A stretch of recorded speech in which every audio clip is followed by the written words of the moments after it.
Good morning students. आज हम chemical equilibrium के अंतर्गत जो साम्यावस्था स्थिरांक की गणना की जाती है वो किस प्रकार से की जाती है और केपी और केसी के बीच में जो हमने पिछले वीडियो में संबंध निकाला था उसी संबंध को आधार में रखते हुए किस प्रकार से केपी का मान अधिक या कम होता है केसी से, वो गणना किस प्रकार से की जाएगी उसका अध्ययन करेंगे।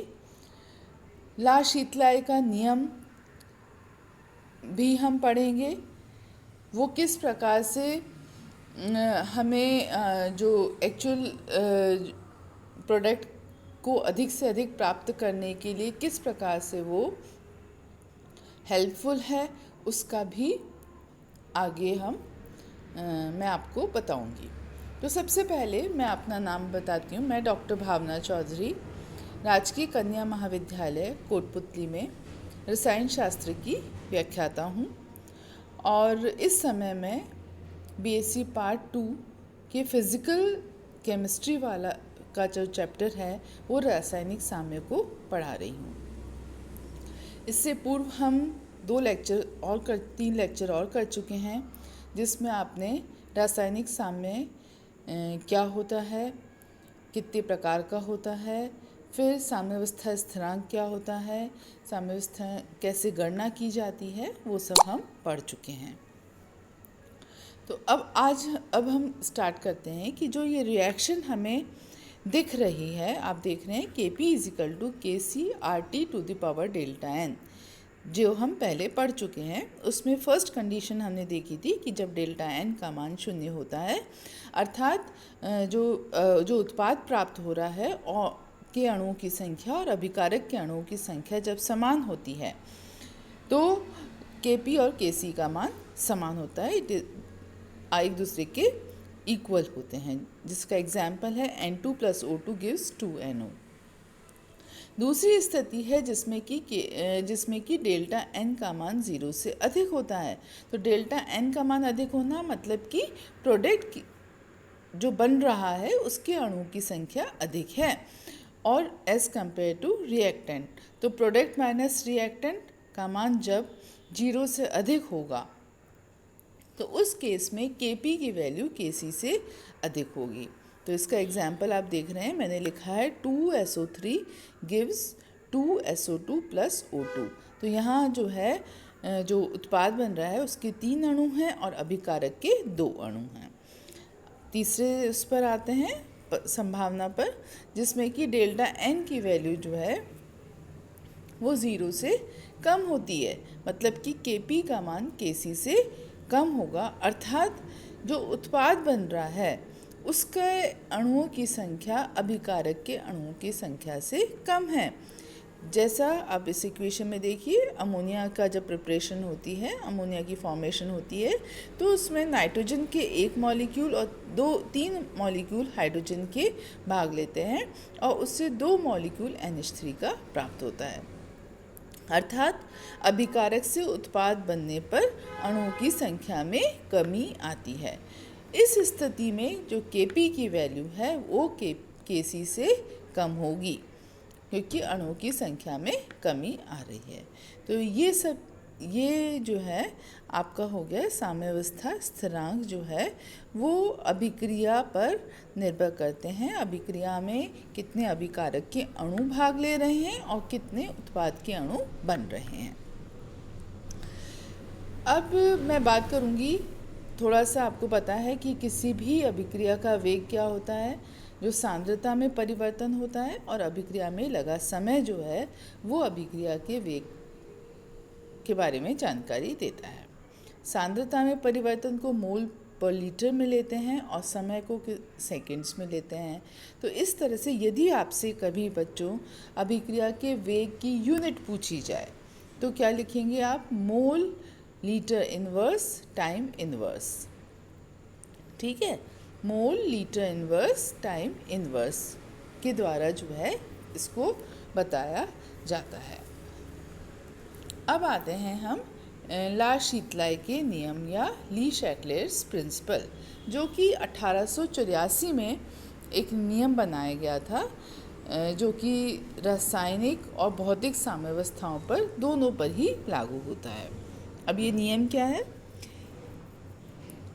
ये जो मैंने आपको इंग्लिश में यहाँ लिखा हुआ है, उसी चीज़ का मैं हिंदी में अनुवाद बताती हूँ कि यदि किसी अभिक्रिया की साम्यावस्था पर ताप, दाब या सांद्रता में परिवर्तन किया जाता है, ठीक है, 3 वेरिएबल हैं यहाँ, ताप है, दाब है और कंसंट्रेशन है।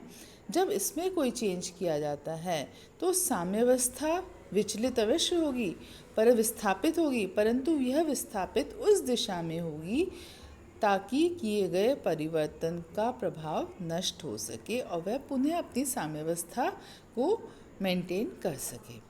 तो इसका मतलब है साम्यावस्था उस दिशा में विस्थापित होती है जहाँ की परिवर्तन का प्रभाव खत्म हो जाए। इसको हम उदाहरण से समझते हैं कि जैसे कि किसी दाब में वृद्धि की जाती है तो साम्यावस्था उस दिशा में विस्थापित होगी जिससे कि दाब में कमी हो, और दाब में कमी कब होगी? जबकि सांद्रता में कमी होगी। इसी तरह से यदि ताप में वृद्धि की जाती है तो साम्यावस्था जो है उस दिशा में जाएगी जिससे कि ताप में कमी हो सके। तो इसको हम अब एक एक क्रम से लेते हैं। मैंने पहला जो फैक्टर लिखा है जो कि अभिक्रिया को प्रभावित करता है वो है इफ़ेक्ट ऑफ टेम्परेचर, ताप का प्रभाव। तो ताप का प्रभाव के बारे में आपने पहले भी पढ़ा होगा कि 2 तरह की रिएक्शन होती हैं। एक तो एक्सोथर्मिक रिएक्शन होती है जिसमें कि ऊर्जा निकलती है, ऊष्मा ऊर्जा निकलती है, और दूसरी होती है एंडोथर्मिक जिसमें कि ऊष्मा ऊर्जा का उपयोग किया जाता है। तो एक में ऊष्मा जो है प्रोडक्ट की तरह निकल रही है एक्सोथर्मिक में, और एंडोथर्मिक में वो ली जा रही है एज अ रिएक्टेंट। तो ऐसी स्थिति में जो साम्यावस्था में जब ताप में वृद्धि की जाती है तो वह उस दिशा में विस्थापित होता है जिस दिशा में ऊष्मा का अवशोषण हो सके। तो ये जो है आप इसमें सबसे पहला पॉइंट देखिए कि जब हम एंडोथर्मिक रिएक्शन की बात करेंगे तो तापमान में यदि वृद्धि की जाती है तो इससे जो है एब्जॉर्प्शन ऑफ हीट मतलब बढ़ने के कारण से ये फेवर करता है, क्योंकि जो एंडोथर्मिक रिएक्शन है उसमें ऊर्जा का अवशोषण होता है और वो एज अ रिएक्टेंट काम कर रही है। इसीलिए जब रिएक्टेंट की कंसंट्रेशन बढ़ती है तो प्रोडक्ट की कंसंट्रेशन अपने आप ही बढ़ती है, मतलब कि अग्र अभिक्रिया तेज होती है। यदि हम बात करें एक्सोथर्मिक रिएक्शन की तो एक्सोथर्मिक रिएक्शन जो है वो हमेशा उस दिशा में favoured by the decrease of temperature, जहाँ तापमान में कमी होगी तब उसके अभिक्रिया का वेग बढ़ेगा, क्योंकि वो उत्पाद की तरह हमें प्राप्त हो रही है। तो इस प्रकार से जैसे कि अमोनिया का केस लें तो अमोनिया में N2 + 3H2 गिव्स 2NH3। इसके दौरान जो डेल्टा H की वैल्यू है वो -93.74 हर्ट्ज़ होती है, किलो जूल होती है। तो इस स्थिति में जहाँ की डेल्टा H की वैल्यू माइनस है, ताप बढ़ाने पर साम्यावस्था प्रतीप दिशा में विस्थापित होगी, क्योंकि अभिक्रिया में प्रतीप की दिशा में चलने पर ऊष्मा का अवशोषण होगा। ठीक है, तो ये चीज़ें आप ध्यान रखिए कि यदि ऊष्मा शोषी है अभिक्रिया तो उस केस में जो है इंक्रीज ऑफ टेम्परेचर जो है शोषी है, तो वो अभिक्रिया को उस तरफ ले जाएगा जिससे कि उसके प्रभाव खत्म हो सके। और वहीं यदि अभिक्रिया ऊष्माक्षेपी है तो ताप बढ़ाने पर साम्यावस्था पश्चिम दिशा में और ताप बढ़ाने पर साम्यावस्था अग्र दिशा में विस्थापित होगी।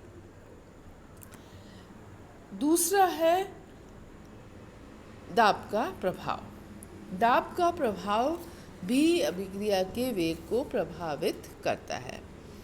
स्पेशली यदि किसी गैसीय अभिक्रिया की बात करेंगे तो साम्यावस्था पर उस दिशा में विस्थापित होगा जिससे कि आयतन में कमी होती है, क्योंकि आपको पता है कि गैसों का आयतन जो है वो मोलों की संख्या पर निर्भर करता है और दाब में वृद्धि के साथ साम्यावस्था पर उस दिशा में विस्थापित होगा जिस दिशा में मोलों की संख्या में कमी हो। अब दाब का प्रभाव जो है वो कई तरीके से इसको बताया जा सकता है। जैसे कि इसमें मैंने एग्जाम्पल लिखा है कि nitrogen plus oxygen N2 plus O2 gives 2NO। तो इस केस में जो है डेल्टा H की वैल्यू जो है वो ज़ीरो है। इसी तरह से डेल्टा N की वैल्यू जो है वो ज़ीरो है। तो उस केस में जो है कोई प्रभाव नहीं होगा, जैसा कि मैं इससे पूर्व वाले उसमें बता चुकी हूँ कि डेल्टा N की वैल्यू यदि ज़ीरो होती है तो Kp और Kc का मान समान रहता है और किसी भी प्रकार की साम्यावस्था में परिवर्तन नहीं आता है। दूसरा एग्जाम्पल जैसे कि हाइड्रोजन प्लस आयोडीन है, तो उस केस में 2HI बनता है, डेल्टा N का मान जो है वो समान बना रहता है। तो जब समान है तो उस स्थिति में साम्यावस्था पर दाब परिवर्तन का कोई भी प्रभाव नहीं पड़ता है। ठीक है, तो ये केस हुआ जिसमें कि सामान्य रहता है। इसके बाद में जो है हम नेक्स्ट 2 केस पढ़ेंगे जिसमें कि डेल्टा N का मान 0 से अधिक है और एक जिसमें कि डेल्टा N का मान 0 से कम है। तो उन परिस्थितियों में जो दाब का प्रभाव है वो कैसे निर्धारित किया जाता है, उसका हम एक्सप्लेनेशन किस प्रकार से दे सकते हैं, उसे मैं नेक्स्ट वाले वीडियो में आपसे शेयर करूँगी।